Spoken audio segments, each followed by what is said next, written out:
নমস্কাৰ। এই চিৰিজটোৰ নাম হৈছে সৌৰজগতৰ কথা জানো আহক। ইয়াত আমি আমাৰ পৃথিৱী বা সূৰ্যকেন্দ্ৰিক এই বিশাল সৌৰজগত, গ্ৰহ, উপগ্ৰহ, ধূমকেতু, গ্ৰহাণু ইত্যাদি এই ৰহস্যৰ বিষয়ে আমি আলোচনা কৰিম।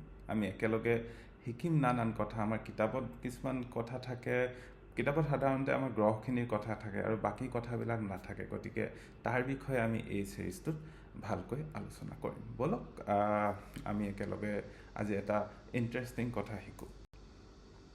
আপোনালোকে কেতিয়াবা মন কৰিছেনে, আমি চন্দ্ৰৰ মাত্ৰ এফালহে দেখোঁ, অৰ্থাৎ আমি প্ৰত্যেক দিনাই চন্দ্ৰ একেই দেখোঁ। অৰ্থাৎ আপোনালোকে যদি পূৰ্ণিমাৰ দিনা চাই, এইবাৰ পূৰ্ণিমা, পাছৰ পূৰ্ণিমা, সকলো পূৰ্ণিমাতে দেখিব চন্দ্ৰটো প্ৰায় একেই। কিন্তু আপোনালোকৰ মনত প্ৰশ্ন নাহেনে, চন্দ্ৰটো নিজৰ অক্ষত আমাৰ যেনেকৈ পৃথিৱী ঘূৰি থাকে তেনেকৈ ঘূৰি থাকে নে নাথাকে? বা এই কথা আপোনালোকৰ জানিবৰ মন নাযায়নে তাৰ বিপৰীত ফালে কি আছে? এইটো এটা বহুত ইণ্টাৰেষ্টিং বিষয়। বলক এই ভিডিঅ'টোত ইয়াৰ বিষয়ে আলোচনা কৰোঁ। প্ৰথম আমি শিকোঁ আহক চন্দ্ৰ কেনেকৈ সৃষ্টি হ'ল।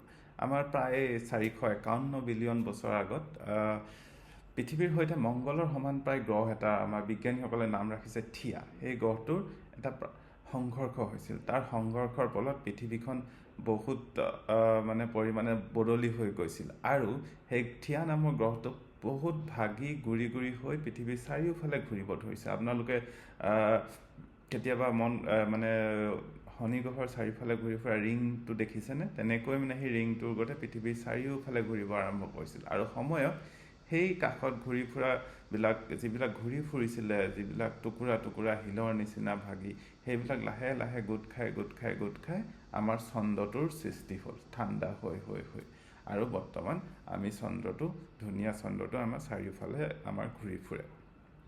এই ঘূৰি ফুৰি কক্ষপথত স্থিৰ হ'বলৈ বহুত লাখ লাখ বছৰ লাগিছিল আৰু বৰ্তমান যি পদ্ধতিত আমাৰ পৃথিৱীৰ চাৰিওফালে ঘূৰি ফুৰে তাক টাইডেল লকিং বুলি কয় বা জোৱাৰীয় বন্ধন।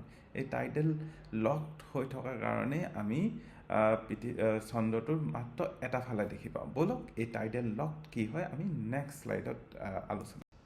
যেতিয়া চন্দ্ৰটো প্ৰথম সৃষ্টি হৈছিলে গোটা এটা বস্তুৰ দৰে, তেতিয়া সি নিজৰ অক্ষত সি ঘূৰি ফুৰিছিলে আৰু তেতিয়া সি আজিৰ নিচিনাকৈ নুঘূৰিছিলে, ইয়াতকৈ বহুত স্পীডত ঘূৰিছিলে। তেতিয়া কি হৈছিলে, এই বেঙুনীয়া ৰঙৰ আপোনালোকে ডটটো দেখিছে যে সেইটো যেনেকৈ ঘূৰি আছে আৰু পৃথিৱী ঘূৰি আছে বেলেগ এটা এৰিয়াত, তেনেকৈ ঘূৰি থাকিছিলে। আৰু তেতিয়া আমি নাছিলোঁ পৃথিৱীত, কিন্তু আমি সেই সময়ত যদি থাকিলোঁ হয় তেতিয়াহ'লে চন্দ্ৰটো দুইটা ছাইডেই আমি দেখিলোঁ হয়। কিন্তু পৃথিৱীৰ মধ্যাকৰ্ষণ বলৰ বাবে চন্দ্ৰটো পৃথিৱীৰ মধ্যাকৰ্ষণে টানি লাহেকৈ তাৰ ঘূৰণ বেগটো লেহেমীয়া কৰিব ধৰিলে আৰু লেহেমীয়া হৈ বৰ্তমান এনে এটা অৱস্থাত পালেগৈ, তাক আমি টাইডেল লক বুলি কওঁ, য'ত চন্দ্ৰটো একপাক ঘূৰিবলৈ যিমান সময় লাগে আৰু পৃথিৱীৰ চাৰিওফালে চন্দ্ৰটো ঘূৰিবলৈ একেই সমান সময় লাগে। গতিকে তাৰ কাষত আপোনালোকে দেখিছে যে কি যেতিয়া আমাৰ পৃথিৱীখনো ঘূৰি আছে আৰু চন্দ্ৰটো চাৰিওফালে ঘূৰি আছে, সেই একে সময়তে একপাক চন্দ্ৰটো ঘূৰিবলৈ নিজৰ অক্ষত একপাক ঘূৰিবলৈ যিমান সময় লাগিছে আৰু পৃথিৱীৰ চাৰিওফালে ঘূৰিবলৈ তাক আজি সিমান সময় লাগে। গতিকে আমি চন্দ্ৰৰ মাত্ৰ এটা ফালহে দেখি পাওঁ। এতিয়া আমাৰ জানিব মন নাযায়নে চন্দ্ৰৰ পিছফালটো দেখিব কেনেকুৱা? সন্মুখ ফালটো এয়া হৈছে মই পিছফাল আৰু সন্মুখ ফাল দুইটা দেখাই দিছোঁ। ইয়াক আমি কেনেকৈ গম পালোঁ?